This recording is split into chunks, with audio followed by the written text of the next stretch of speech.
అటుకులు సింపుల్ రెసిపీసే చేస్తాను నేను ఎక్కువ. అటుకులు నచ్చితే లైక్ చేయండి, షేర్ చేయండి. చాలా పలసగా ఉన్నాయి అటుకులు, కరకరలాడతాయి వేడి వేడి అటుకులు. ఇంకా సంక్రాంతికి ఇంటికి వెళ్తాం, అప్పుడైతే ఇంకా మా అమ్మనే వండి పెడుతుంది మాకు. అప్పుడు మీకు అన్ని వీడియోస్ తీసి చూపిస్తా, మా అమ్మ ఏం వండింది, ఏం తిన్నామనేది. నా ఛానల్ సబ్స్క్రైబ్ చేయని వాళ్ళు ఉంటే సబ్స్క్రైబ్ చేసుకోండి ప్లీజ్ అండి.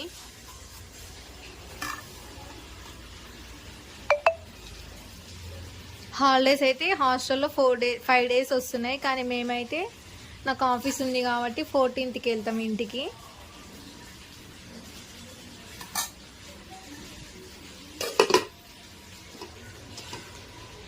ఇంకా ఈసారి మా అక్క వాళ్ళ ఇంటికి కూడా వెళ్తాం. మా ఇంటికి వెళ్ళేసి మా అక్క వాళ్ళ ఇంటికి వెళ్తాం. ఇంకా అందరం వెళ్తాం, మా చెల్లి వాళ్ళు, మా అక్క వాళ్ళు, అక్క పిల్లలు అందరం వెళ్ళి ఎంజాయ్ చేస్తాం ఈ సంక్రాంతికి.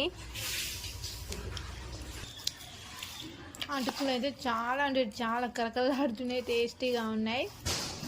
మీరు కూడా ట్రై చేయండి అటుకులు. సింపుల్ రెసిపీ అటుకులు అయితే.